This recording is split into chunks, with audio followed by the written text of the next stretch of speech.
to speak with you all about my career journey and my journey so far in a nutshell since graduating from Maryville. Um, I know Dr. Crane already introduced me, but I like to introduce myself as well. Just to reiterate, my name is Matthew Morgan. I'm an environmental educator here at Stevens Creek Nature Center Preserve in Charlotte, North Carolina, on the east side of town in Mint Hill. I have been in this position for about 2.5 years. Now I'm going to share my screen to show you a little bit of my PowerPoint presentation that I have for you all. So bear with me for a moment while I get that up.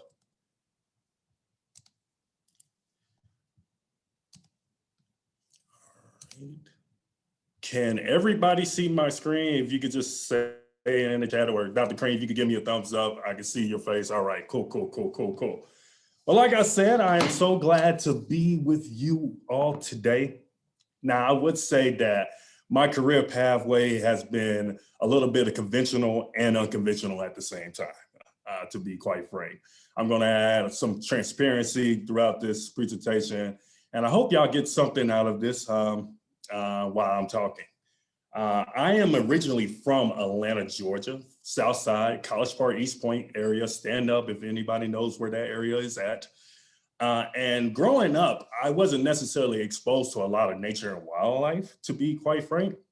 Matter of fact, the usual outdoor activity that I would actually do would go outside and bounce up my basketball up and down the street while my sister jump roped in the driveway. That was my association with the outdoors.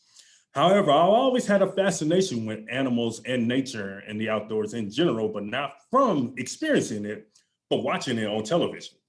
I remember, and I'm pretty sure my parents are on the call right now, but I remember sitting in my baby crib as they will put on Free Willy, which came out in 1993. It was all about an orca path to his freedom, Willie. Love that movie. But that really started my journey down towards the career path that I'm in currently. I also watch a lot of nature documentaries growing up, such as, Nature on PBS or BBC's Planet Earth, and nature enthusiasts as well, such as the Kratz brothers, Jack Hanna, who's one of my personal favorites, Jeff Corwin, Steve Irwin, and those guys. However, like I said, my pathway is a little bit conventional and unconventional. With that being said, I initially did not have Maryville College on my list of schools, actually, to be transparent with you all. I actually envisioned myself attending Vanderbilt University, where one of my aunts, my uncle, and his wife attended back in, I think, the 60s and 70s, if I'm not mistaken. And I thought I was going to be living my life out as a college student in Nashville, Tennessee, pledging the Black fraternity Alpha Phi Alpha. However, as we all know, life does not go as planned. And I was actually rejected from all of my top 4 or 5 schools. I applied to Vanderbilt University, Northwestern University, where my sister was, Oxford College, and then Emory University and Georgia State. I got into just Georgia State, but I did not want to go to Georgia State because, in my opinion, I didn't want to experience high school 2.0. I knew majority of my classmates and my friends were going to go to that school, and I wanted to go somewhere where I could kind of be by myself and make a name for myself. So my mother mentioned to me about Maryville, and I was like, heard of that? And she was like, yeah, that's where your dad went and one of his sisters. I was like, oh, okay, cool, yeah, I'm gonna apply to that. Not knowing what lied ahead of me. I did not realize I was going to attend a school that was 3 times smaller than my high school. My high school was about 3,000 students at the time that I graduated back in 2009. Maryville at the time was about between roughly 1,000 to 1,100 students, and hasn't really deviated from that student population number too much over the years. I did not envision going from being one of many Black students in my class to being one of the only few, if not the only Black student in my class. But like I said, life takes you on many different pathways. But I would say this, my journey at Maryville College was enriching, unique, and transformative. Just want to start my PowerPoint presentation right now. But my pathway MC was pretty unique. You see the picture over to the right, Dr. Crane talked about this earlier, but he and Dr. Unker took us on an ornithological trip to Jacksonville. More on that later though. I'm going to be very transparent, and Dr. Crane could probably tell you this along with Dr. Unger, Dr. Brigatti, Dr. Swan, and many of my other biology professors. They can tell you, Dr. Gibson too. Was I the best student? Not really. I'm going to tell you that right now. I was a great student in high school, but I was what I call, quote unquote, the lazy smart kid. I thought if I could just study an hour or two for a test that I could get away with things. And I thought I can transfer my study habits from high school over to my collegiate career. However, as we all know, if anybody's ever gone to college, as most of us have in this Zoom call, you know that does not necessarily plan as how it goes. So my very first lecture exam in Bio 113, instructed by Dr. Paul Threadgill, who retired in 2020, I received either a 56 or a 59. So I just want to add some transparency. I wasn't the best student. However, I had my moments. So I remember getting that test score. I knew I had to change something about my study habits, and I knew I had to really change myself in a nutshell. I remember actually going to my dorm room and talking to my sister and crying to her because I'd never seen such a low score before. However, like I said, wasn't that bad of a student all the time. And I also already had some believers in me who they believed in me, but I didn't initially believe in myself. One in particular was Dr. Paul Threadgill. He saw something in me that initially I did not see at all. With that being said, at the end of my freshman year, I finished up with about a 3.1, almost a 3.1 GPA, which in my eyes, I was like, that is great. I am happy, I am content. I think I mastered college.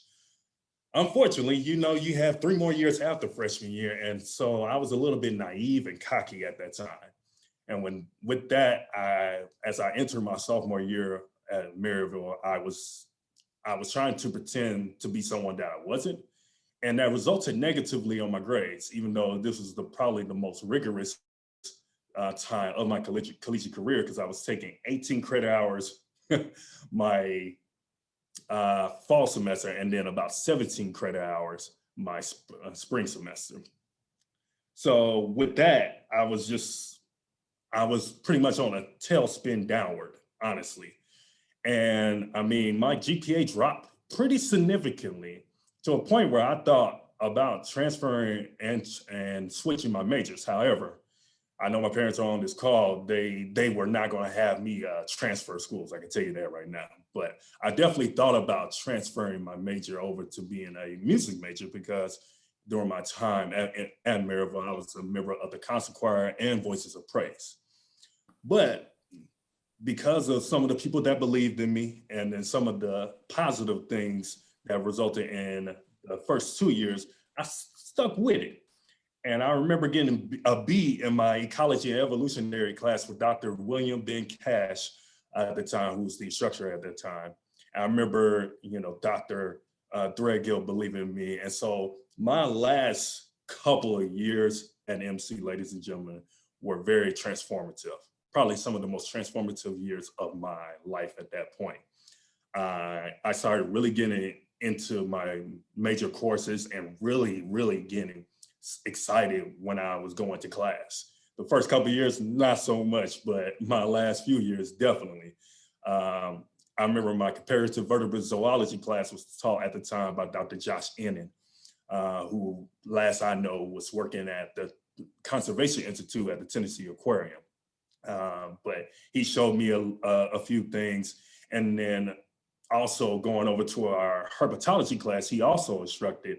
He exposed me to things that I honestly did not even think about even partaking in, if I would say. I was exposed to picking up snakes.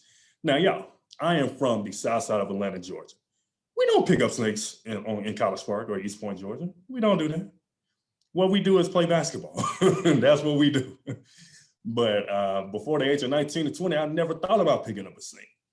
However, during that class, I picked up I picked up maybe 1 or 2 snakes. Let's just be honest, because I had to get over my fear of snakes. But now I can pick up just about any snake now. And then further along in my senior year, I was exposed to a lot of other different unique activities in my courses. And a lot more people were helping me out along the way. Dr. Crane was definitely one of them. I'm pretty sure he remembers the times that I was frustrated in his office as he went over some of the things that we talked about in the previous course, probably on a Tuesday or a Thursday and things of that nature. Dr. Crane, you know what I'm talking about in animal physiology class. In that class, in ornithology class, I was exposed to a lot more things. I mean, this picture, as I stated earlier, was a picture of my senior year where Dr. Crane and Dr. Unger took us on a whirlwind trip to Jacksonville, Florida to go birding. Now, y'all, once again, was I big on bird watching? No, absolutely not. Matter of fact, during the course, I didn't think I would remember any of these bird calls that they taught me. But I was transformed by that course, to be quite honest. While we went birding, we went kayaking on the Nassau Sound, if I'm not mistaken. And we viewed a lot of different species of birds, including, I believe, an osprey and roseate spoonbills and things of that nature. So that was my very first time kayaking in Jacksonville. First time kayaking at all. I was only 21 years old. And so that really transformed me because I utilize those skills to this day. And that really transformed my life. And I would say my experience at MC definitely was enriching, and it definitely led to a lot of exposure and increased my skill set.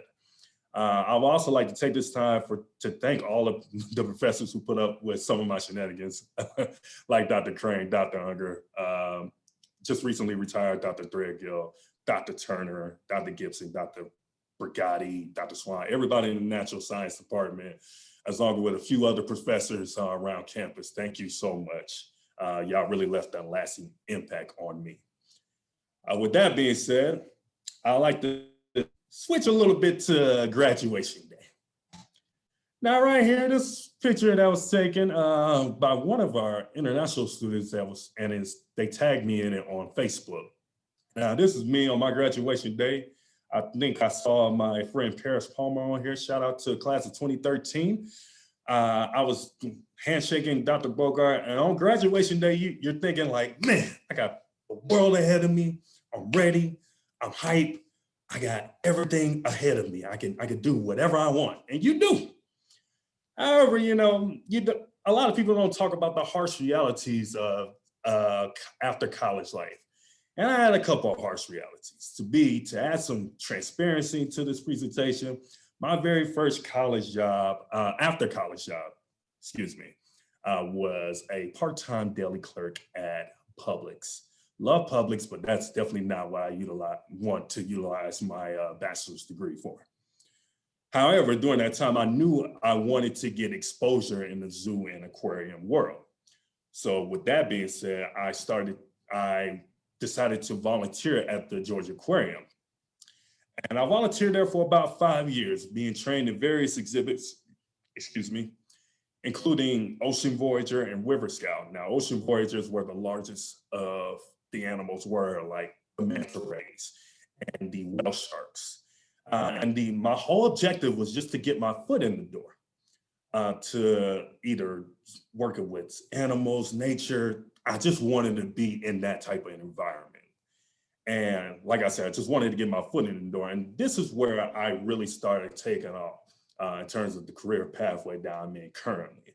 I was exposed to informal education and specifically environmental education.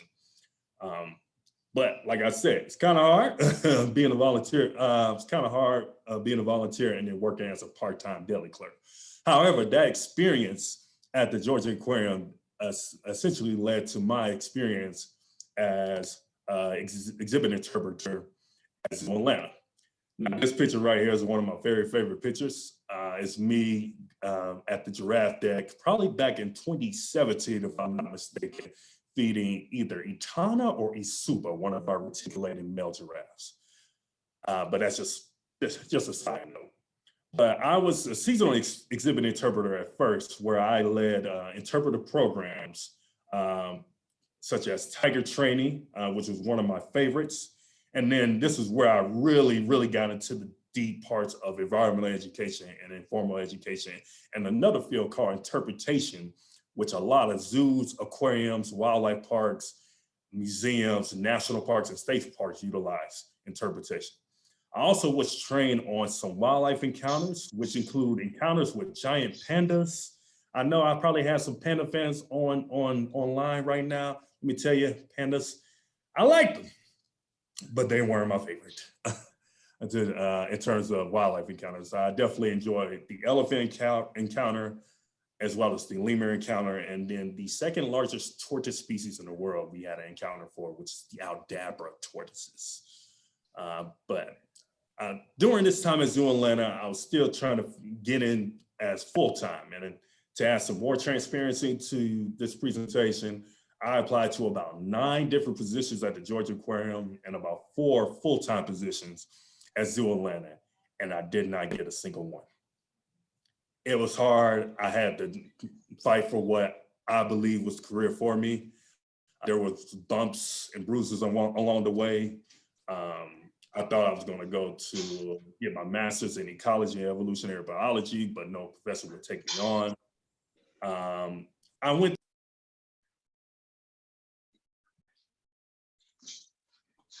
Matt, you're muted.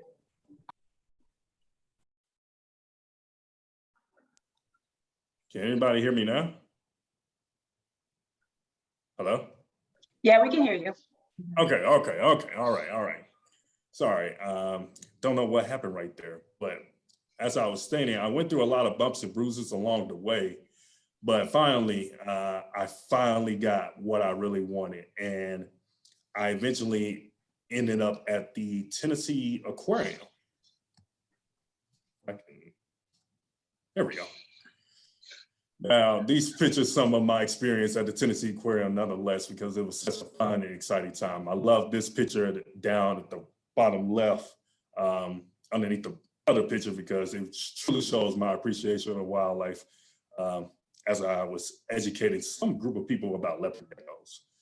But I became a full-time educator at the Tennessee Aquarium in 2018, where I was exposed to a lot of different things. And they actually put me on as a member of the Animal Ambassador Management Team, which prior to that, I really did not have any animal care experience. So I was blessed beyond measure to be on that management team. And fortunately for me, the animals actually liked me a lot.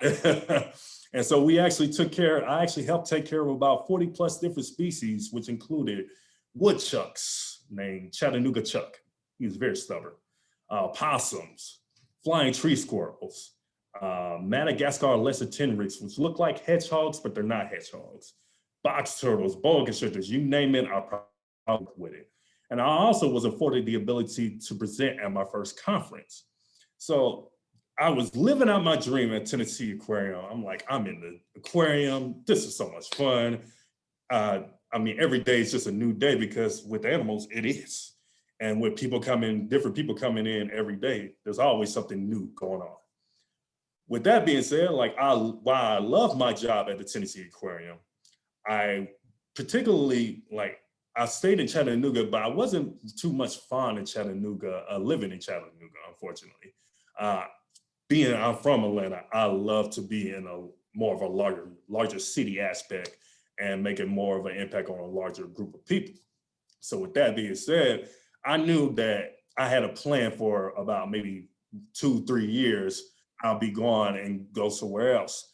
However, I didn't anticipate on within about a year. And when the opportunity for my current job position arose, I had to jump on it because this is all full circle for me. When I, back in 2010, as a member of the concert choir at Maryville, we were afforded the opportunity to travel to various places.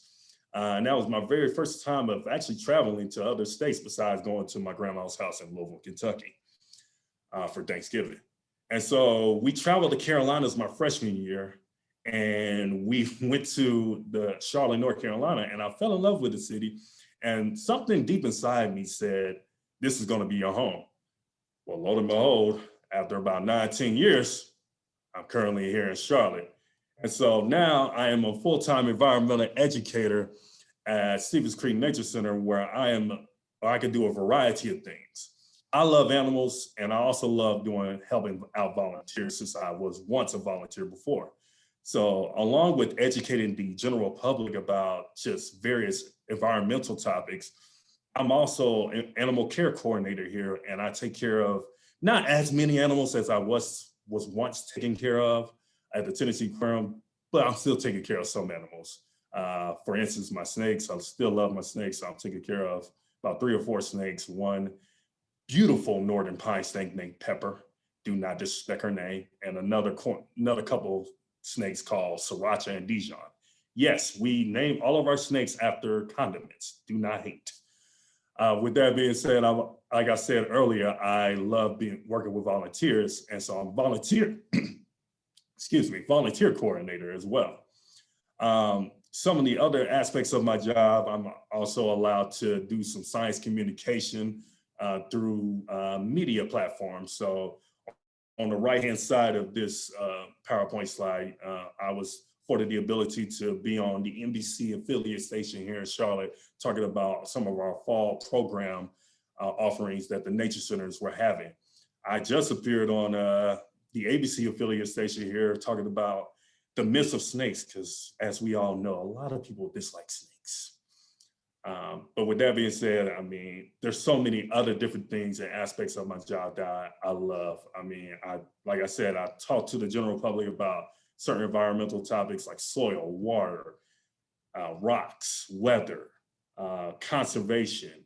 But I also am able to utilize some things from my Maryville College days, like bird watching. Thank you, Dr. Crane and Dr. Unger, as I utilize my bird skills to lead bird hikes for not only my site, but for local wildlife federation programs like in South Carolina and North Carolina. I'm also able to utilize some of the natural resource skills that I acquired in Maryville and conduct invasive species removals for certain invasive plants and things of that nature. So, I mean, my job has been awesome thus far. I'm obviously, one other unique aspect about my job, and it's definitely not the least, is that I'm able to advocate for diversifying the outdoors and nature in general. A lot of times, people do not see a Black man outdoors leading hikes or picking up snakes. And so I'm able to be pretty much an advocate for individuals. I'm also a member of a local nonprofit organization called Outdoor Afro, which helps promote Blacks and minorities to outdoor related activities like kayaking, canoeing, bird watching, bouldering, and things of that nature. So I'm very appreciative of where I'm at right now. I appreciate Maryville for building my skill set and giving me exposure to things that I would have even dreamed of doing. One downside of my job, as I would tell people sometimes, is that sometimes I do have to get to the desk and do some desk work. But knowing me, I'm not going to be at the desk for too long, because honestly, my desk is the outdoors. And I love just bringing people to the outdoors and showing them what nature has to offer. Like I said, I'm very appreciative of Maryville and very appreciative of where I'm at currently. But I am at the end of my presentation. I know Dr. Siopsis and Dr. Crane were talking about maybe a question Q&A with everyone at the very end. So if anybody has any questions, feel free to, I guess, put it down in the chat. I look forward to talking with everybody. But I'm very appreciative of talking to everybody about my career path, because it's been, like I said, a little bit unconventional and conventional at the same time.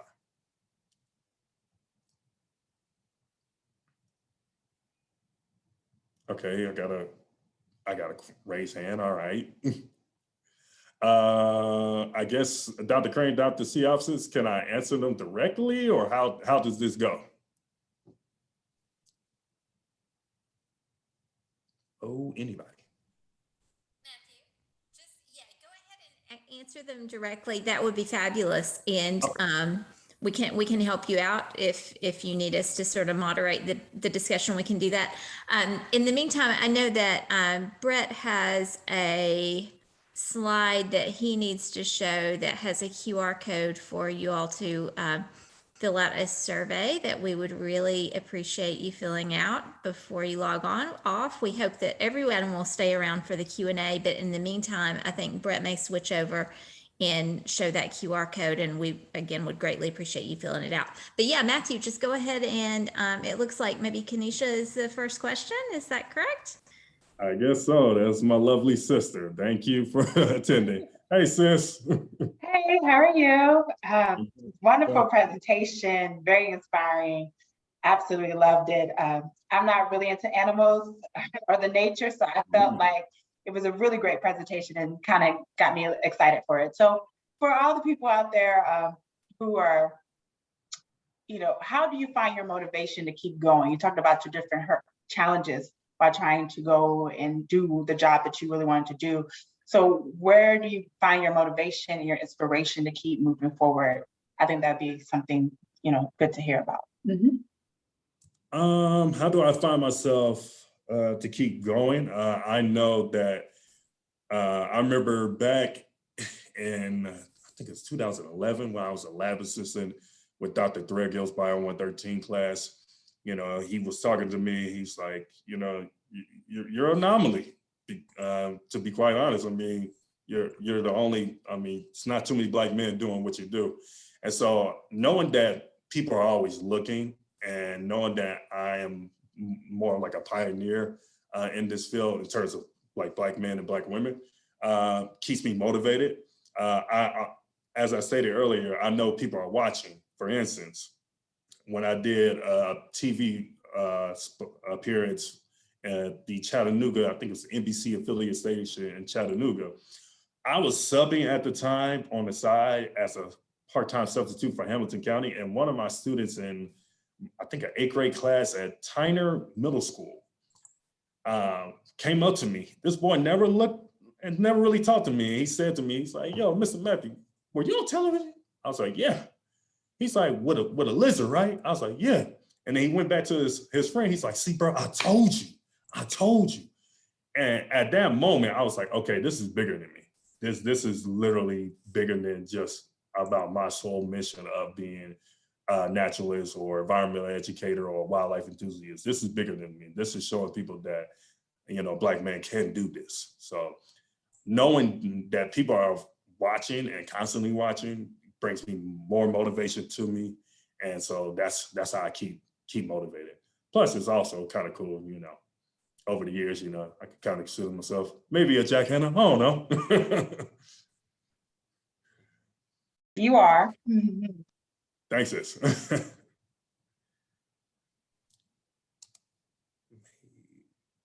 Do you consider yourself a naturalist, like before and after, with all the experiences you've gone through? That's a great question. To be quite honest, before I would say I was more like an animal enthusiast or wildlife enthusiast.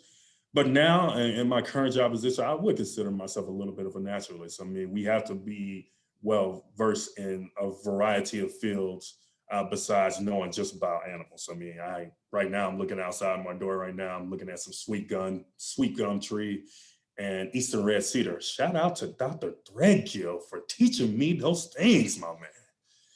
So, learning about all the unique things in an environment or in the larger ecosystem, I would say right now, yeah, I would consider myself as a naturalist. Thank you for that question. Any more? I know I'm trying to help share Okay. All right. I think Dr. Siopsis, I switched over to sharing abilities, but I'm not quite sure. I have a quick question. Yes, sir. I don't know if you said this or not, but what kind of snake was Pepper's? Is that her name? That is a good question. Yes, Pepper is a northern pine snake, which is a threatened species of snake here in the state of North Carolina. She is a ball of fire. One day she can be very, very happy. The next day she can be very, very, very, very mean and want to hiss all the time and rattle her tail. I equate pine snakes to chihuahuas. They're a lot like them. All bark, no bite. Okay, thank you. Thank you. There's a question in the chat. It says, how did you go about finding those positions you had after graduation? Oh, great question. And thank you, Dr. Gibson, for monitoring the chat for these questions. Great question. Honestly, I was always online, kind of looking for the next position or looking for a position within the field. I knew I was exposed to AZA Jobs website, which is the American Association of Zoos and Aquariums, excuse me, at Georgia Aquarium. And then I remember in my undergraduate years, Dr. Crane and Dr. Unger, if I'm not mistaken, exposed me to the Texas A&M Wildlife Job Board. And then becoming a part of an organization called NAI, National Association of Interpretation, I look at that job board searching for any type of position in my field. So that's how I found most of my, if not all my jobs.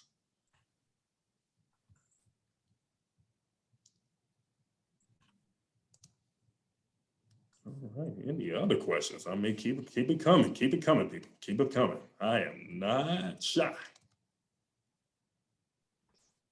How frequently do you get to work with endangered or threatened species? Can you restate that question one more time? How frequently do you interact with and tend to animals like Pepper that are endangered or threatened in some way? Okay, during my zoos and aquariums days, all the time. I mean, back at Tennessee Aquarium, I was, like I said, in charge of the animal ambassador management team. And so I was able to to look after axolotls, which are really unique salamanders, probably one of the most researched salamanders on this planet, because they have the ability to regenerate their body limbs. So that was one endangered species. And so I've frequently interacted with them all the time. At the zoo, like I said, all the time, because there's mostly threatened or endangered species of animals at zoos. Now, currently, the only one that I get to work with is Pepper. Like I said, she's a ball of fire, but I love her to death. So, I mean, right now, it's every day. Sometimes, maybe later on, it may not be every day, but at this current moment in time, every day. All right, got some more questions in the chat. Were there any types of programs or internships that you took part in while college that helped you prepare you for getting positions after college? That is a very good question. I actually am going to be very transparent. So I applied to quite a few internships, including there was one at the Georgia Aquarium that I applied to, but I didn't get any of those actually. So when I got out of college, I knew I was kind of 1 or 2 steps back. So I knew I had to start off volunteering in order to get that experience. So I did not have any internships at all, but I would say that Maryville still prepares you for the career that you should be on. So yeah, unfortunately, no internships, but I still had the skill sets.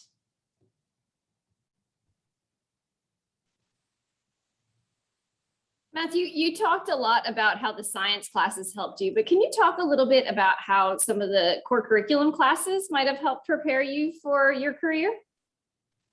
That is a great question. So as we all know, if you're a current student at Maryville or you're a former student at Maryville, you know you got to take a lot of the core curriculums. Back in my time, it was all about FRS, first year seminar, and things of that nature, and Comp 110, Comp 120. I would say some of those definitely helped me out, especially Comp 120, because that's all about speech. And yeah, at that time in my life, I was afraid of stepping in front of a group of 5 people and talking in front of everyone. I mean, to be quite frank, I was so nervous to speaking in front of people. So I would say that helped me out. Obviously, the writing, some of the writing classes in Maryville helped me out a lot because, you know, being in the career field that I am, you kind of have to know how to write just a little bit. And being a professional in general, you got to learn how to write. So I would say those helped me out, especially writing up those emails and shooting your shot in terms of potential and prospective job positions. So yeah, good question. Could you speak more about the Jacksonville Trail? Oh, okay, I was wondering if somebody's going to ask me about that. So that Jacksonville trip was fun. Let's see, I don't know how many days we were down there. Dr. Crane could probably tell you some more specifics on the duration of the trip, but I know we went kayaking on the Nassau Sound, and we saw, like I said, ospreys. We also went to Merritt Wildlife Refuge, if I'm not mistaken, which is just Cape Canaveral, or just north of Cape Canaveral, if I'm mistaken. But we saw the endangered Florida scrub jay, which was really awesome. Matter of fact, one of my classmates, David Lee Haskins, kind of played like he was David Attenborough, and he started like mimicking his voice, so it was pretty hilarious. And then we all had this running joke about this unique shorebird called a ruddy turnstone.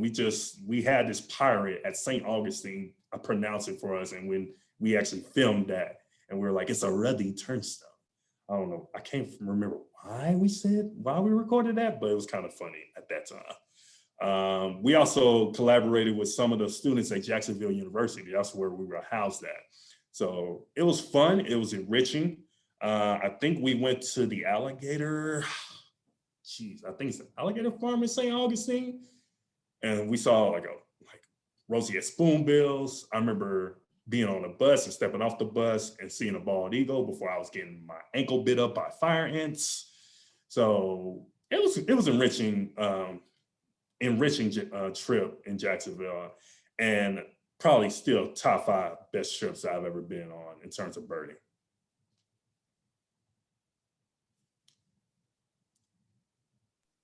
I have one more question to ask you. So what are your favorite animals? Are there any particular, you like mammals, you like reptiles? Like what is your preference? Good question. All right. So yeah, I am an animal enthusiast of many, many different animals, with the exception of tarantulas. Why? Because when I was at the Tennessee Aquarium, I used to take care of 2 tarantulas, one curly hair, one black Brazilian tarantula. And every single Thursday, if I'm not mistaken, or Friday, we fed them crickets. And then on that Saturday, or that Friday, I would actually have to pick out the remaining crickets if there were any left. So I'm picking up the enclosure where the Brazilian black tarantula is at, and it jumped at me. Now, y'all, tarantulas are huge, and that Brazilian black was between about 5 to 8 inches. So just imagine a 5 to 8 inch spider just jumping at your face. What I did, I ran up out of that lab. I ran down the hallway.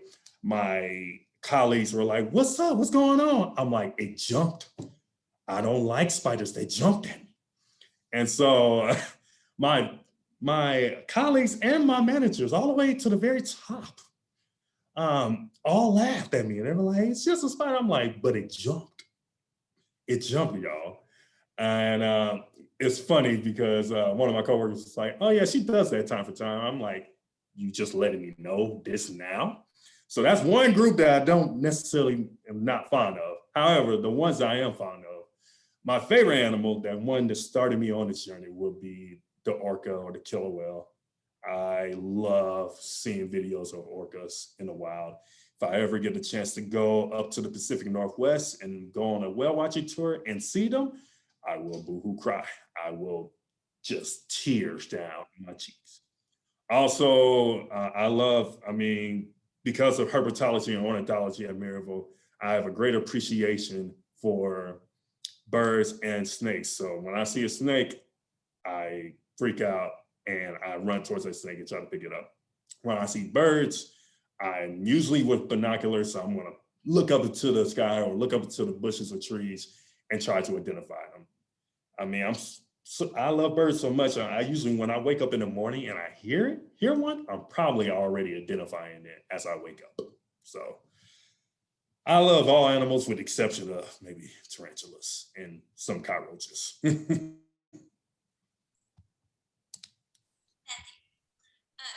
the title of your talk is Being a Minority in Nature. And so I would love to hear your advice to professors, mentors, colleagues, students about how to improve diversity and equity in STEM fields. Whew. All right, Dr. You're gonna give me, that's tough. That's such a loaded question, and it's tough because there's no like right or wrong answer, but bear with me. Ooh, this is gonna be tough. I should have prepped you for that one, maybe.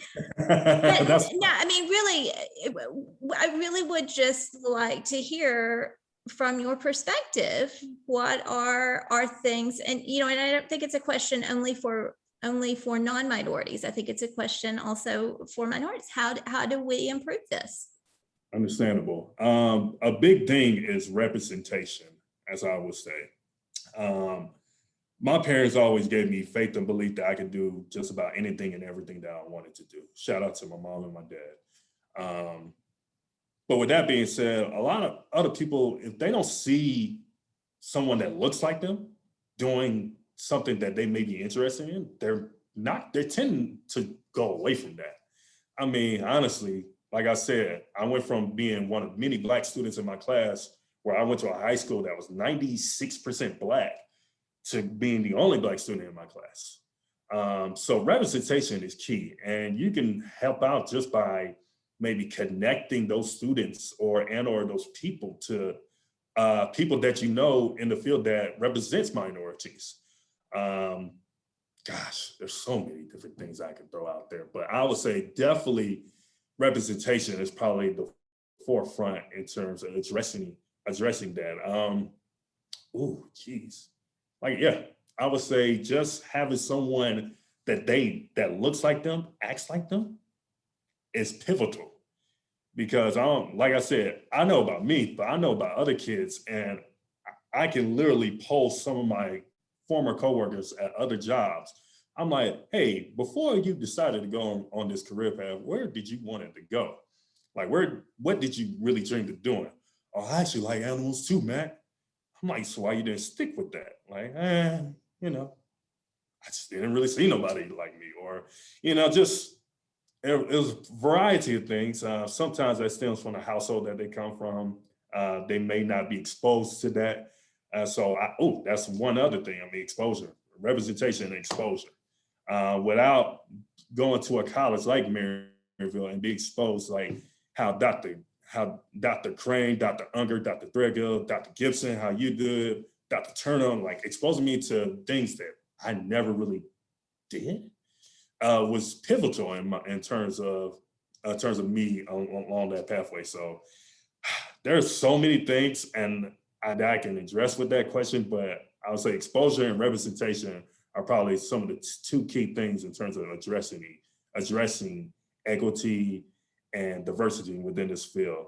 And I will also throw in accessibility as well, because I know a lot of times minorities are usually centered in inner cities, and unfortunately, we don't have the capacity to get out even to my nature center. I mean, there's no bus line that comes out here, which is unfortunate. So that we're not targeting a certain group of individuals that may be interested in this career path. So yeah, that's what I would say. Thank you for taking on that question. Thank you for asking that, Dr. Gibson.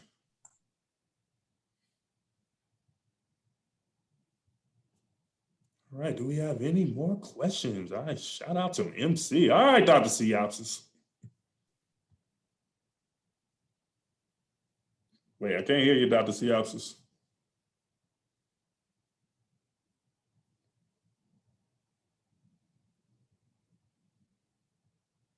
Oh, she's scrambling, she's scrambling.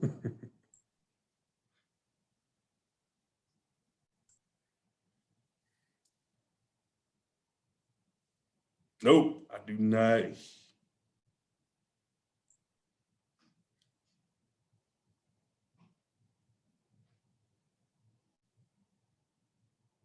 All right, all right, all right. Brett's going She's to on the her way. rescue. Hey, I'm on Brett's computer now. Brett's to the All rescue. right. Brett was next door. We don't call him the STEM success manager for nothing. Hey. Right. It's a continuation. Will you turn my thing? I'm getting feedback on my computer. It was sort of a continuation because you took opportunities that, I mean, you jumped in and those were out of your comfort zone, right? So what can we do to make those things less out of the comfort zone for students? Does that make sense? Like for students in general, or we're talking about minorities? Students in general, but also students who may be underrepresented, you know, for a variety of reasons. Oh, great question, Dr. Siopsis. So I would say as much as we can try to do to get some comfortability with this, the student also has to realize that you're going to be a minority within this field for the time being, unfortunately. And so I would say encouraging that student it's going to help them become more comfortable with you. Knowing that you have their back is one thing. Like I said, the very first believer along my career pathway in my journey was Dr. Threadgill. Shout out to him, even though he's a Kentucky fan. Go Dogs. But he literally was one of the first people that believed in me and really kept it very comfortable with me about my career aspirations. He was definitely transformative in my life. And then along that pathway, as I kept going, I kept having people believe in me. And so comfortability and having these students get comfortable around individuals that are within the career field is a must, because if they're a minority or if they haven't been necessarily exposed to it, they're going to be apprehensive at first. They're going to be kind of like, this is not what I do. I'm not used to this. I don't think I'm comfortable doing this. And having somebody in your ear always say, you can do this. You got this. I'm proud of you. Yeah, or sometimes getting into you with when you fail sometimes, or not necessarily fail, or they know that you can do better sometimes.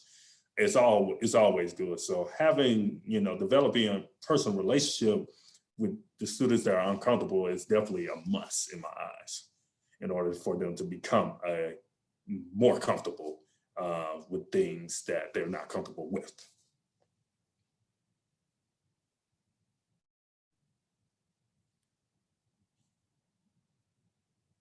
Any other questions?